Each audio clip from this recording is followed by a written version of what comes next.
कभी आपने सोचा हम उन सच्चिदानंद भगवान के अंश हैं, परंतु फिर भी हमारे जीवन की कितनी बड़ी विडंबना है कि हम आनंदित नहीं हैं। महात्मा बुद्ध, उन्होंने इस पूरी परिस्थिति का बहुत गहरा विश्लेषण किया और 4 नोबल ट्रूथ्स परिपादित किए।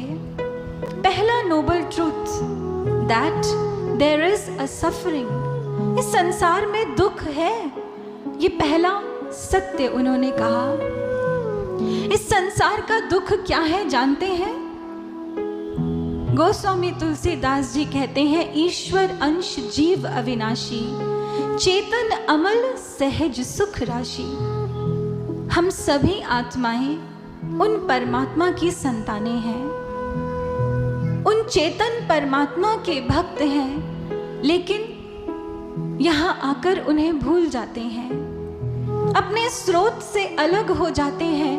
हमारे दुख का सबसे बड़ा कारण यह है, वो जल जो नदी के रूप में सागर की ओर प्रवाहित होता है, वो निर्मल है, स्वच्छ है, लेकिन जहां वो अपने लक्ष्य से विहीन होकर कहीं रुक जाता है तो उसके जीवन की गति भी रुक जाती है और उसमें दुर्गंध भी आने लगती है। ठीक ऐसी ही अवस्था हमारी है। दूसरा नोबल ट्रूथ, महात्मा बुद्ध ने कहा, that there is a cause of this suffering. ये दूसरा सत्य कि इस दुख का कोई कारण है।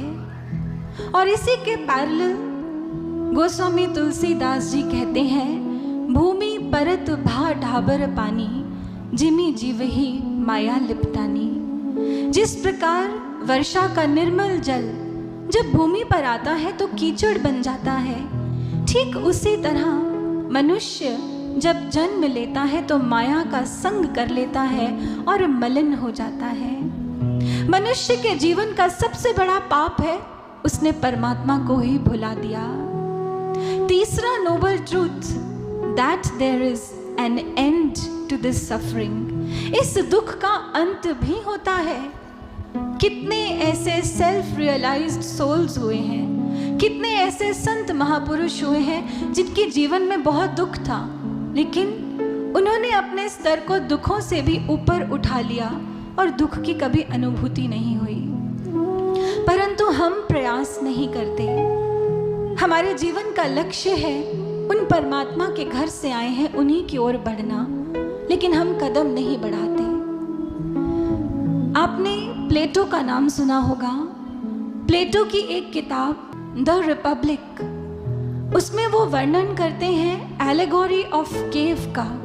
एक ऐसा दृष्टांत उसमें वर्णित किया है जहाँ एक गुफा है, उस गुफा में कुछ ऐसे लोग रहते हैं जिन्हें बचपन से उस गुफा में बंद करके ही रखा गया है, बेड़ियों में बांध कर रखा गया है, इसलिए बाहर कौन सी दुनिया है वो जानते ही नहीं।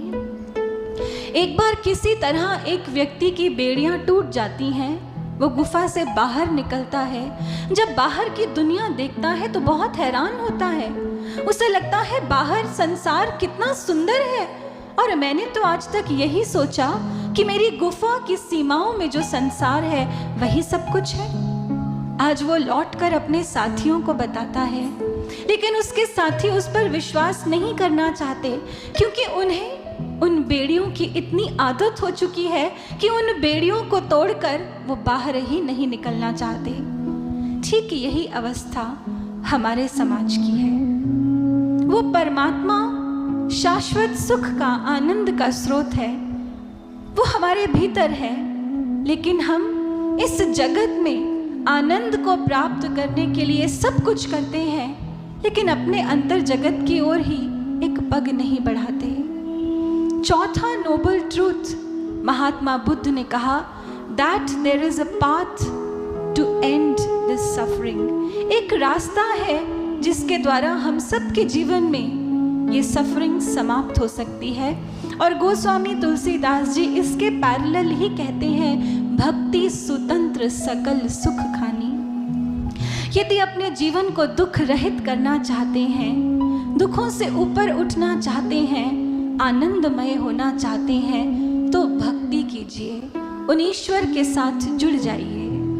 यही हमारे जीवन का लक्ष्य है।